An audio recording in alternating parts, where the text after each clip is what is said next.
보릿고개를 넘긴 며느리의 묘수. 옛날 옛적 어느 평화로운 산골 마을에 김진사라는 양반이 살고 있었습니다.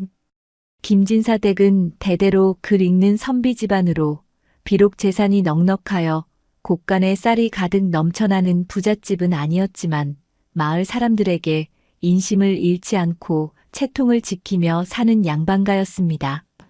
김진사에게는 장성한 아들이 하나 있었는데 인물이 훤칠하고 효성이 지극하여 마을 처녀들의 선망의 대상이었습니다.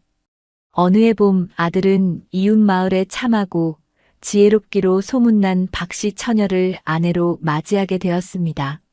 며느리 박씨는 시집 온 날부터 부지런히 집안일을 도맡아 하고 시부모님을 극진히 모시니 김진사 내외의 얼굴에는 웃음꽃이 떠날 날이 없었습니다.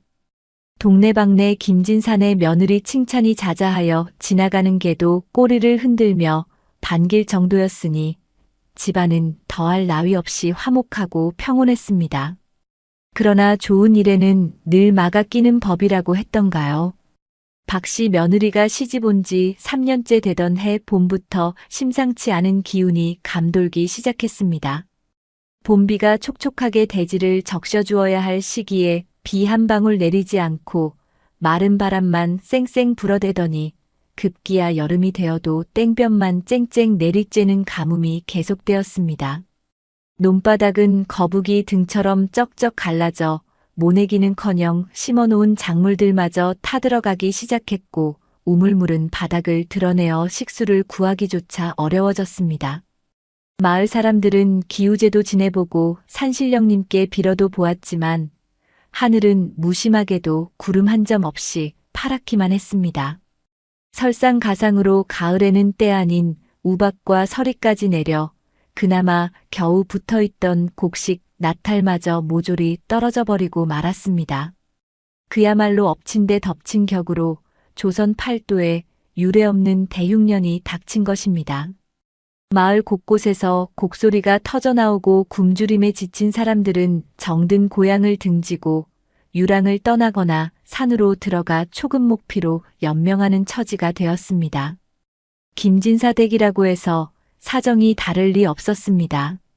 곳간에 비축해 두었던 쌀독은 바닥을 드러낸 지 오래되었고 끼니를 잇기 위해 집안의 세간살이들을 하나둘씩 내다 팔아야 하는 형편이 되었습니다. 평생 글만 읽어온 김진사는 난생 처음 겪어보는 굶주림에 어찌할 바를 모르고 그저 마루에 앉아 긴 한숨만 내쉬었습니다. 이를 어쩐단 말이냐. 조상님 뵐 면목이 없구나. 양반 체면에 어디 가서 밥 동량을 할 수도 없고 앉아서 굶어 죽을 판이로구나. 김진사의 부인 최씨 역시 수심이 가득하여 며느리 박씨에게 하소연했습니다. 아가 쌀독에 쌀이 한 톨도 없구나. 오늘 저녁은 무엇으로 상을 차려야 한단 말이냐. 내 시아버님 기력이 쇠하여 쓰러지실까 걱정이 태산이다. 시어머니의 걱정 어린 말에 며느리 박씨의 마음도 타들어갔습니다. 하지만 지혜로운 박씨는 겉으로 내색하지 않고 차분하게 시어머니를 위로했습니다. 어머님 너무 걱정 마십시오. 하늘이 무너져도 솟아날 구멍이 있다고 했습니다. 제가 어떻게든 끼니를 마련해 볼 테니 어머님은 아버님 곁을 지켜주십시오. 며느리는 안심을 시켰지만 막상 부엌으로 들어온 박씨의 눈앞은 캄캄하기만 했습니다. 쌀독을 탈탈 털어보아도 나오는 것은 먼지뿐이요 찬장을 뒤져보아도 먹을 것이라곤 말라비틀어진 시래기 몇 줄기가 전부였습니다. 박씨는 부엌 한 구석에 쭈그리고 앉아 곰곰이 생각에 잠겼습니다. 이대로 가다가는 우리 식구 모두 굶어 죽게 생겼어. 쌀이 없으면 다른 것이라도 먹어야 해. 하지만 거친 음식에 익숙지 않은 시부모님이 과연 드실 수 있을까? 박씨의 머릿속에는 험한 보릿고개를 넘길 묘안이 떠오르지 않아 답답하기만 했습니다. 그러다 문득 밖을 내다보니 마당가에 도단한 이름 모를 풀들이 눈에 들어왔습니다. 비록 가뭄에 시들어 누렇게 떴지만 끈질긴 생명력으로 버티고 있는 풀들이었습니다. 그래, 산과 들에는 아직 먹을 수 있는 풀뿌리와 나무 껍질이 있을지도 몰라. 그것들을 캐다가 어떻게든 요리를 해보자. 박 씨는 결심을 굳히고는 호미와 바구니를 들고 산으로 향했습니다. 산에 오르니 이미 마을 사람들이 먹을 만한 나물이나 풀뿌리는 모조리 캐가 버려 산은 벌거숭이처럼 황량했습니다. 하지만 박 씨는 포기하지 않고 더 깊은 산속으로 더 험한 골짜기로 발걸음을 옮겼습니다. 덤불에 긁혀 종아리에 피가 맺히고 험한 바위 틈에 손이 까져도 아픈 줄을 몰랐습니다. 한참을 헤매던 박 씨의 눈에 드디어 칡넝쿨이 보였습니다. 굵고 튼실한 칡뿌리는 훌륭한 구황작물이었습니다. 박 씨는 기쁜 마음에 땀을 뻘뻘 흘리며 칡뿌리를 캐내고 그 옆에 자라난 도라지와 잔대뿌리도 함께 캐서 바구니에 담았습니다. 내려오는 길에는 소나무 껍질을 벗겨 속껍질을 챙기는 것도 잊지 않았습니다. 집으로 돌아온 박 씨는 캐온 풀뿌리와 나무 껍질을 마당에 쏟아놓았습니다. 흙투성이에 거칠고 억센 이것들을 그대로 먹을 수는 없었습니다. 박 씨는 우물에서 길어온 귀한 물로 뿌리들을 깨끗이 씻고 껍질을 벗겨낸 뒤 절구에 넣고 빻기 시작했습니다. 쿵쿵쿵. 절구 찢는 소리가 텅 빈 집안에 쓸쓸하게 울려 퍼졌습니다. 곱게 빻은 가루를 물에 풀어 앙금을 가라앉히고 윗물은 따라버리는 과정을 수차례 반복했습니다. 쓴맛과 아린 맛을 없애기 위한 고된 작업이었습니다. 그렇게 얻어진 하얀 전분 가루는 흡사 밀가루처럼 고운 빛깔을 띠고 있었습니다. 박 씨는 이 가루에 말린 시래기를 잘게 썰어 넣고 물을 넉넉히 부어 죽을 쑤었습니다. 보글보글 끓어오르는 솥단지 안에서 구수한 냄새가 피어오르자 박 씨의 입가에 옅은 미소가 번졌습니다. 비록 쌀 한 톨 안 들어간 풀뿌리죽이지만 정성을 다해 끓였으니 부모님 입맛에 맞으셔야 할 텐데. 박 씨는 정성껏 끓인 죽을 소반에 담아 안방으로 들고 갔습니다. 김진사와 최 씨 부인은 며느리가 가져온 죽 그릇을 보고 눈이 휘둥그레졌습니다. 아니, 이것이 무슨 죽이냐. 냄새가 참으로 구수하구나. 쌀도 없을 터인데 어찌 이런 귀한 음식을 만들었느냐. 김진사의 물음에 며느리는 조심스럽게 대답했습니다.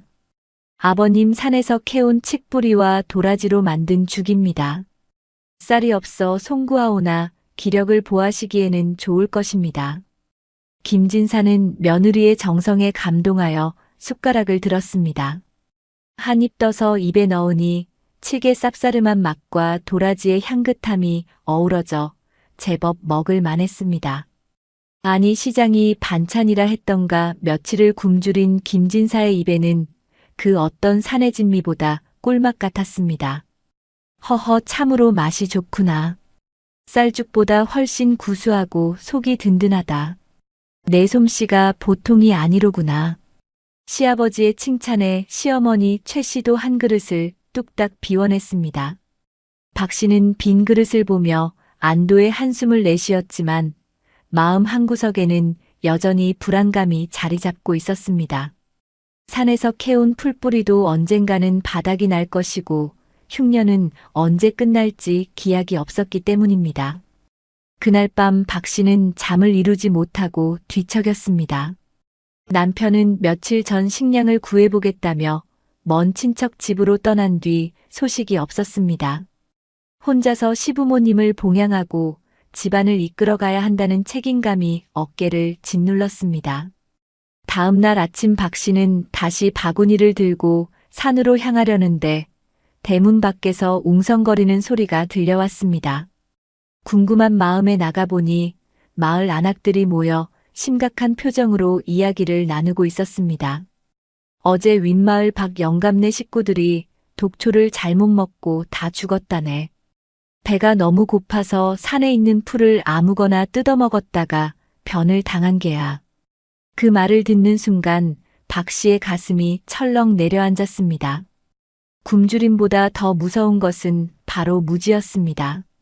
먹을 수 있는 것과 없는 것을 구별하지 못하면 목숨을 잃을 수도 있다는 사실에 박 씨는 등골이 오싹해졌습니다.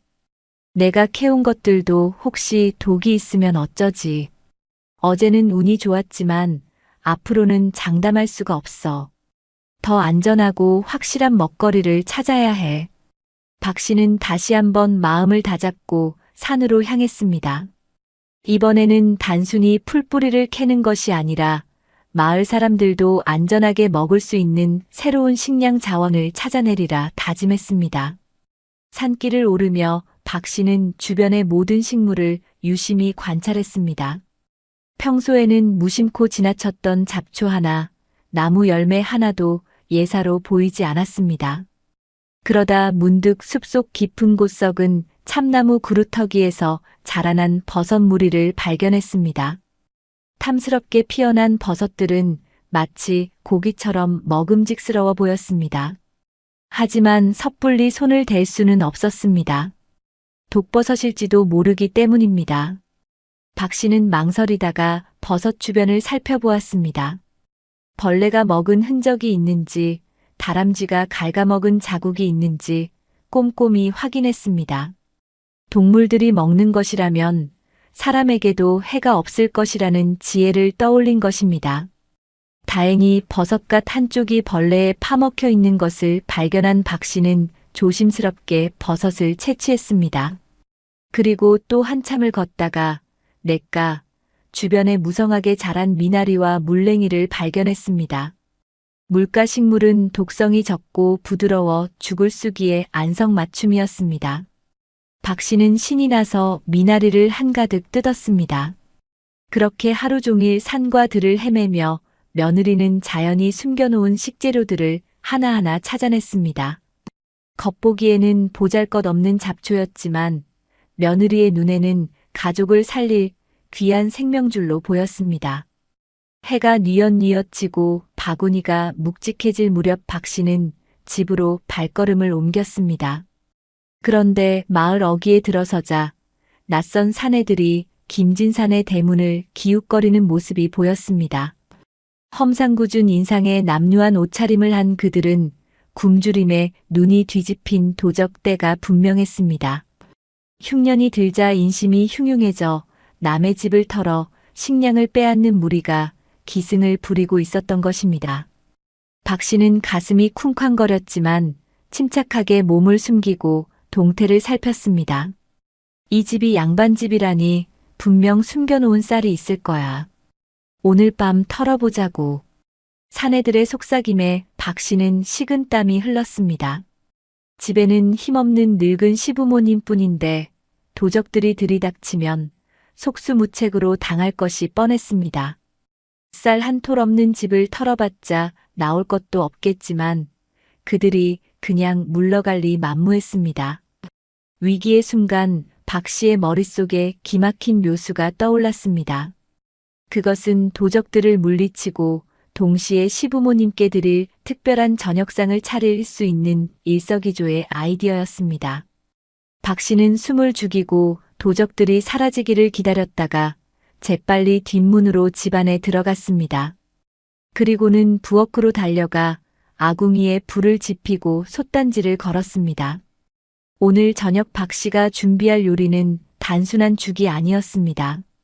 그것은 도적들의 코를 납작하게 만들고 굶주린 배를 채워줄 세상에서 가장 특별하고도 위험한 만찬이 될 것이었습니다.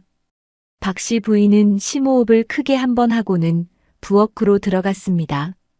밖에서는 도적들의 웅성거리는 소리가 담장 너머로 들려와 손이 떨릴 만큼 두려웠지만 지금 물러서면 늙은 시부모님과 집안의 아니가 위태롭다는 생각에 마음을 다잡았습니다.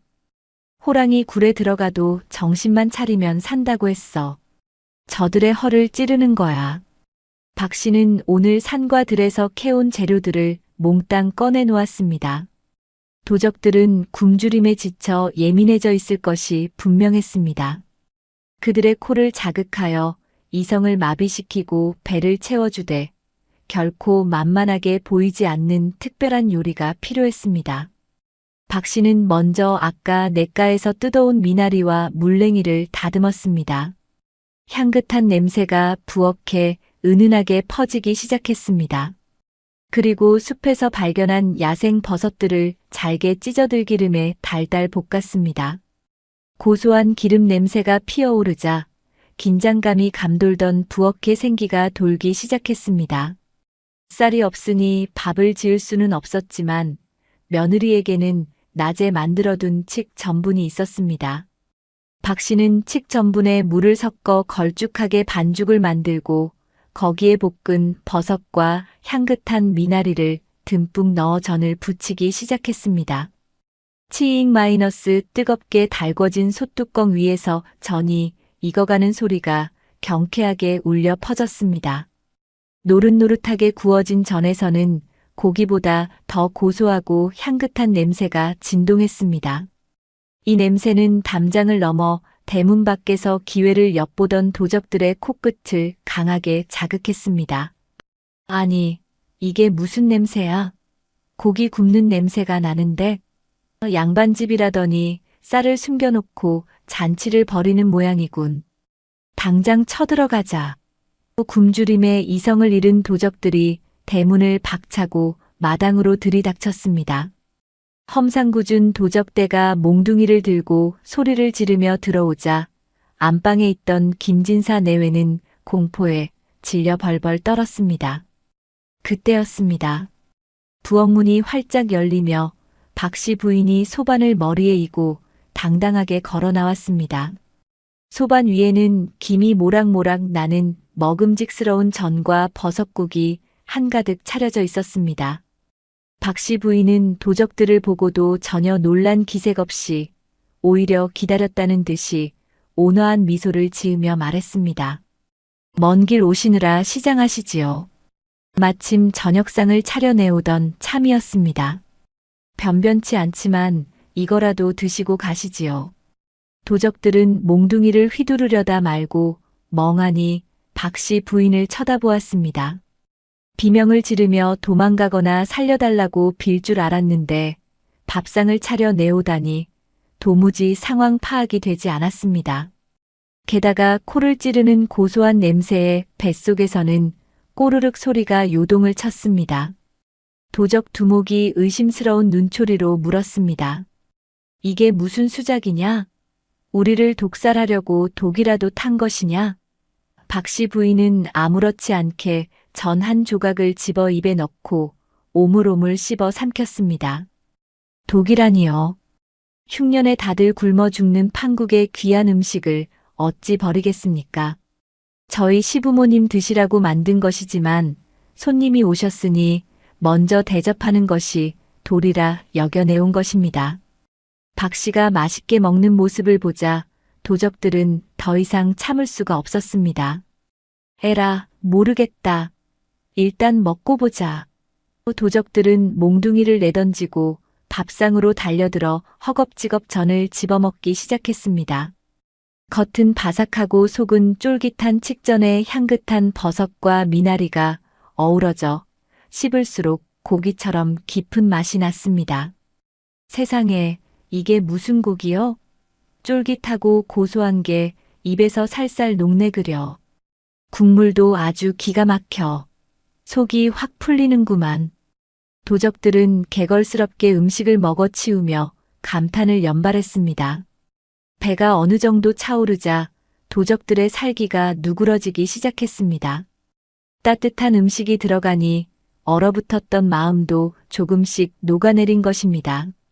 박 씨 부인은 그 틈을 놓치지 않고 물 한 사발을 건네며 차분하게 말을 건넸습니다. 사실 이 집에는 쌀 한 톨 없습니다. 지금 드신 것도 제가 산에서 캐온 칡뿌리와 버섯으로 만든 것입니다. 댁에도 굶고 있는 처자식이 있으실 텐데 빈털터리 집을 털어 무엇하겠습니까?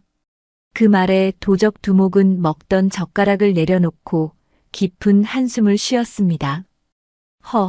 이게 풀뿌리랑 버섯이라고? 내 평생 이렇게 맛있는 음식은 처음 먹어보오. 사실 우리도 며칠을 굶다가 눈이 뒤집혀 이 짓을 하게 되었소. 도적들은 고개를 숙이고 부끄러워했습니다. 박씨 부인의 따뜻한 밥상과 지혜로운 말 한마디가 도적들을 감화시킨 것입니다. 두목은 자리에서 일어나 정중하게 고개를 숙였습니다. 부인, 우리가 큰 실수를 할 뻔했습니다. 귀한 음식을 대접받고 그냥 갈 수는 없으니 이 은혜는 잊지 않겠습니다. 도적들은 훔치려던 마음을 접고 오히려 자신들이 산에서 잡았던 산토끼 2마리를 마당에 몰래 놓아두고는 바람처럼 사라졌습니다. 박씨 부인은 그제야 다리에 힘이 풀려 마루 끝에 주저앉았습니다. 식은땀이 비 오듯 쏟아졌지만 무사히 위기를 넘겼다는 안도감에 긴 한숨이 새어나왔습니다. 방 안에서 숨죽여 지켜보던 시부모님도 뛰쳐나와 며느리의 손을 잡고 눈물을 흘렸습니다. 아가, 내가 우리를 살렸다. 내 지혜와 배짱이 아니었으면 오늘 밤 우리 식구는 목숨을 부지하기 어려웠을 게다. 김진사는 며느리의 기지에 감탄하며 연신 고마워했습니다. 다음 날 아침 마당에 놓인 산토끼를 발견한 박씨 부인은 또 한 번 놀랐습니다. 그것은 도적들이 두고 간 보은의 선물이나 다름없었습니다. 박씨 부인은 토끼고기로 국을 끓여 시부모님의 기력을 보충해드렸고 남은 고기는 잘게 찢어 육포로 만들어 비상식량으로 챙겨두었습니다. 흉년 속에서도 박씨 부인의 지혜로운 살림은 빛을 발했습니다. 그녀는 산과 들에서 구한 재료들을 말리고 절이고 삭혀서 저장해 두었고 그것들은 보릿고개를 넘기는 든든한 버팀목이 되었습니다. 그러던 어느 날 박씨 부인은 산에서 칡을 캐다가 이상한 광경을 목격했습니다. 험한 바위 틈 사이로 꿀벌들이 쉴 새 없이 드나드는 것이었습니다. 호기심에 다가가 보니 바위 틈 깊숙한 곳에 자연산 석청이 가득 차 있는 것이 보였습니다. 꿀은 썩지 않는 귀한 식량일 뿐만 아니라 약으로도 쓰이는 보물이었습니다. 박씨 부인은 조심스럽게 석청을 채취하여 집으로 가져왔습니다. 그리고 이 귀한 꿀을 어떻게 쓸까 고민하다가 또 하나의 기발한 생각을 해냈습니다. 단순히 식구들끼리 먹는 것이 아니라 이 꿀을 이용하여 더 큰 가치를 만들어내기로 한 것입니다. 박씨 부인은 꿀에 칡 전분과 말린 과일들을 섞어 정성스럽게 약과를 만들었습니다. 흉년이라 다들 굶주리고 있었지만 오히려 그렇기 때문에 달콤하고 영양가 높은 간식은 부잣집이나 관가에서 귀하게 팔릴 수 있을 것이라 판단한 것입니다. 박씨 부인의 예상은 적중했습니다. 그녀가 만든 약과는 장터에 나가자마자 불티나게 팔려나갔고 쌀이나 다른 곡식으로 물물 교환을 할 수 있었습니다. 박씨 부인의 지혜 덕분에 김진사 댁은 흉년 속에서도 굶주림을 면하고 오히려 조금씩 살림이 피기 시작했습니다. 하지만 진정한 시련은 아직 끝나지 않았습니다.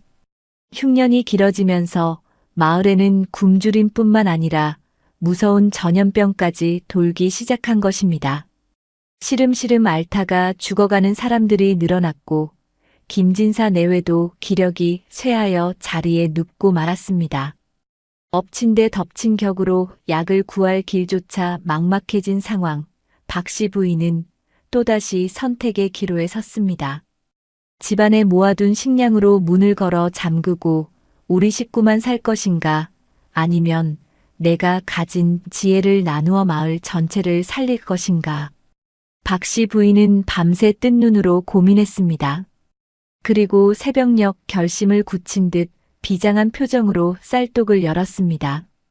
박씨 부인은 떨리는 손으로 마지막 남은 쌀독의 뚜껑을 열었습니다. 쌀독 바닥에는 그동안 아끼고 아껴두었던 벽시 한 줌만이 덩그러니 놓여 있었습니다. 이것은 내년 농사를 위해 목숨처럼 지켜온 종자 씨앗이었습니다.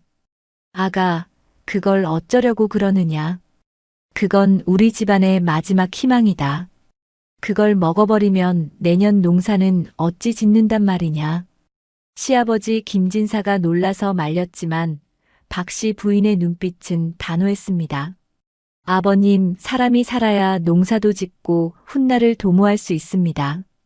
지금 마을 사람들이 병들어 죽어가는데 이 씨앗을 움켜쥐고 있는 것이 무슨 소용이겠습니까? 씨앗은 땅에 심어야 열매를 맺지만 나눔은 사람의 마음에 심어 생명을 맺습니다. 박씨 부인은 종자벽씨를 꺼내어 절구에 빻았습니다. 그리고 산에서 캐온 약초들과 말려두었던 칡가루, 도라지 가루를 모두 섞어 커다란 가마솥에 넣고 죽을 끓이기 시작했습니다. 며느리의 정성을 아는지 아궁이의 불길은 활활 타올랐고 구수하면서도 쌉싸름한 약죽 냄새가 온 집안을 넘어 마을 어귀까지 퍼져나갔습니다. 박씨 부인은 대문을 활짝 열고 동네 사람들을 불렀습니다. 이보시오들, 기운 차리러 오시오. 뜨끈한 약죽 한 그릇 드시고 훌훌 털어버립시다. 박씨 부인의 외침에 병들어 누워있던 마을 사람들이 하나둘씩 힘겹게 몸을 일으켜 김진사댁 마당으로 모여들었습니다. 얼굴이 흑빛이 된 노인부터 배가 홀쭉한 아이들까지 모두가 생기를 잃은 모습이었습니다. 박씨 부인은 그들에게 정성껏 끓인 약죽을 한 그릇씩 퍼주었습니다. 자, 천천히 드세요.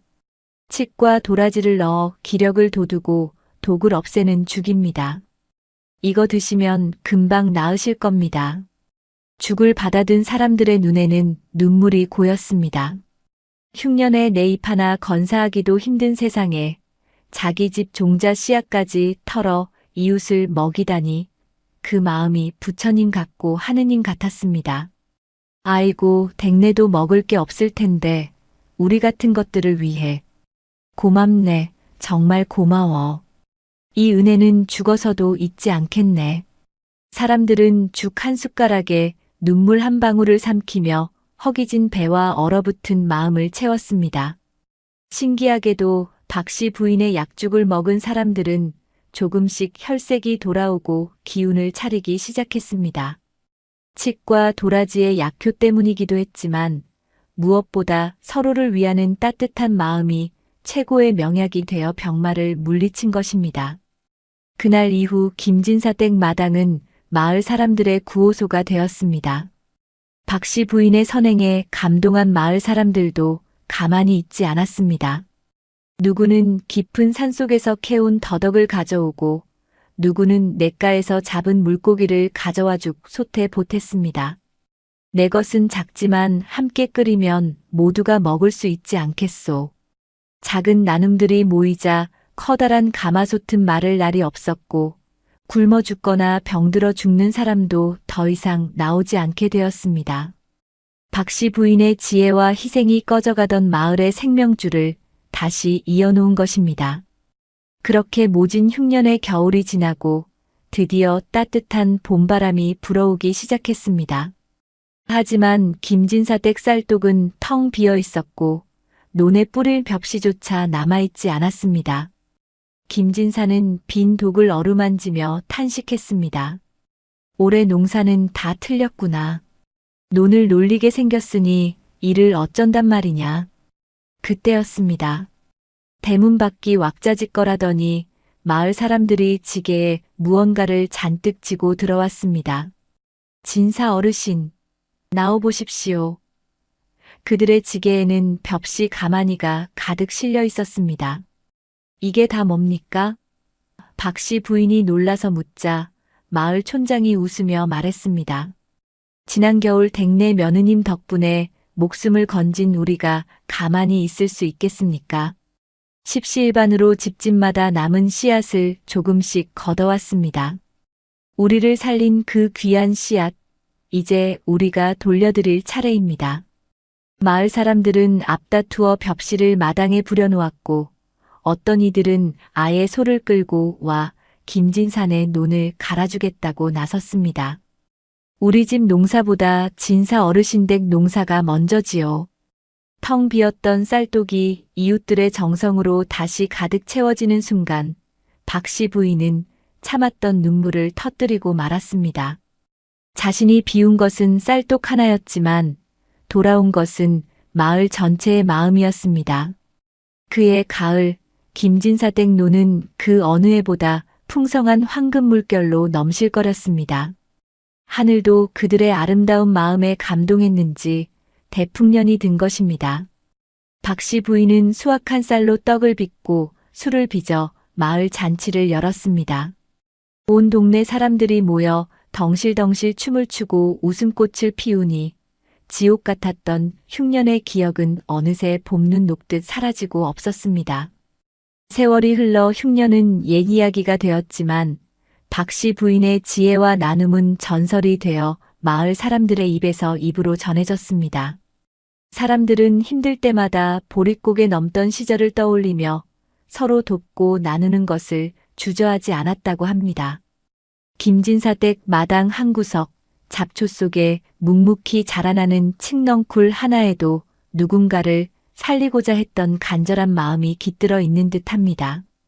진정한 부자는 곳간에 곡식을 가득 채운 사람이 아니라 이웃의 마음에 사랑을 가득 채운 사람이라는 것을 박씨 부인의 이야기는 소리 없는 울림으로 우리에게 전해주고 있습니다.